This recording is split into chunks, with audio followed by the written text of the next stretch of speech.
This will be a day long remembered. Now I am the master. Welcome to another episode of Legends and Theories.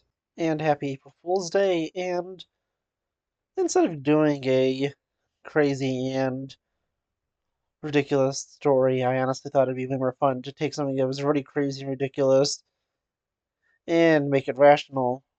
So we're gonna go take a look at what if Palpatine from the sequel trilogy was just as competent as he was in the prequels.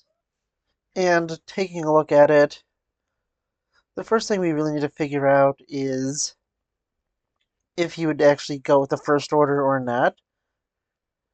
And assuming he does want Ben Solo to turn to the dark side, then yeah, but it does seem like that he really wasn't interested in Kylo Ren too much and wanted Rey to be evil, so I think that ultimately he doesn't even bother going and turning Ben Solo into Kylo Ren and just plans for his strike against Luke Skywalker because, being fully honest, if you look at it, Palpatine was, it was kind of pointless for them to go and have Ben turn on Luke when they easily could have just had a firing of Starkiller Base destroy Luke's Jedi Academy and killing everyone on it.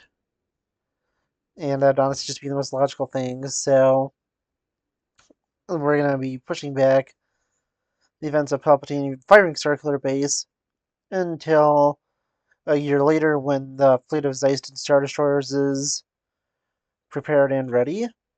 Then he could go and just go on an absolute blitz in the galaxy and take control of it. And the first thing he does is he fires Starkiller Base upon whatever system Luke's Jedi Academy is in. He goes and destroys it, killing the Jedi off. And then he goes and immediately after launches his fleet of Zeistans and uses it to go and wipe out the New Republic, and then he just basically declares himself Emperor of the Galaxy, and anyone who even thinks of questioning him gets their planet blown up.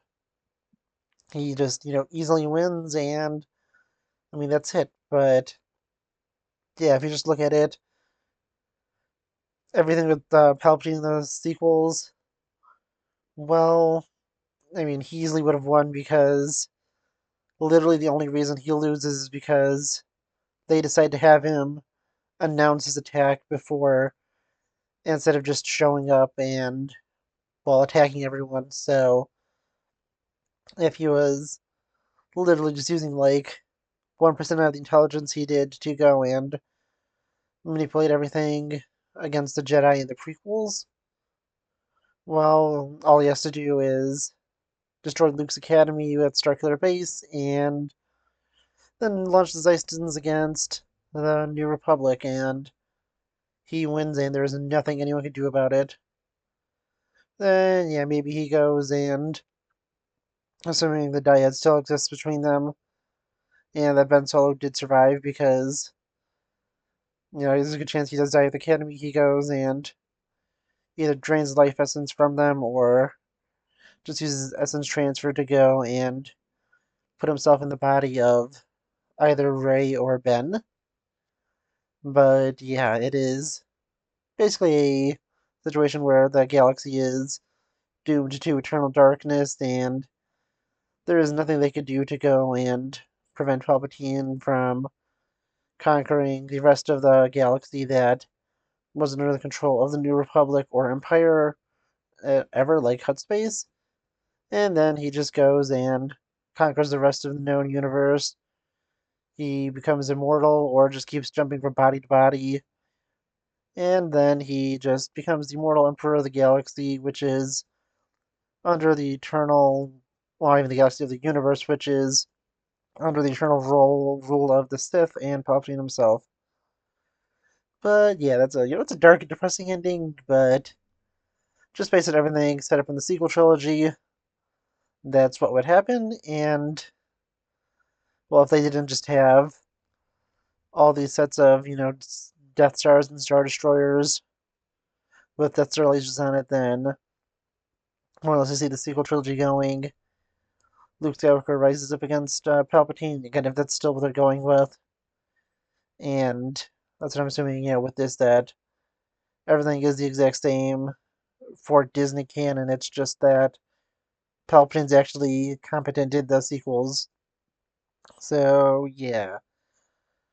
Really, that's how it goes. There is absolutely no opportunity for really anyone to go and stand up against Palpatine, and he wins this war 100 times out of 100, and it's an easy victory for him. But yeah, what do you think? Do you think I'm wrong? Because, well, I'm not. He is literally has some of the most OP stuff ever, and the only reason he loses is literally because he announces it before he's ready. This would be like him saying what Order 66 was to the Jedi, like 5 minutes before he executed it. So, yeah, honestly, I just fully think that, well, he wins no matter what. Even if Luke survives, I think that Luke is basically going to be doomed, even if he could take out Palpatine. The dark side still wins because there's no way for him to go and get enough people to team up and go and destroy all these Eiston class Star Destroyers. Even if he could take over one and use it to destroy something like Starkiller Base and a few of them, he is just going to be taken down by the other Zeistons and he will eventually die. So, yeah, honestly, it's, as I said, it's just completely hopeless and there's just absolutely no chance at all for Palpatine to lose if he literally just didn't have that stupid announcement, even if the sequels went the exact same. He could have just showed up with the Zeistons and automatically won. So, yeah, honestly, let me know what you think. Please let me know in the comments, and I'll see you on the next episode of Legends and Theories. Thank you for watching this episode of Legends and Theories. Please subscribe, like the video, share the video, leave a comment, check out the video on screen, and may the Force be with you.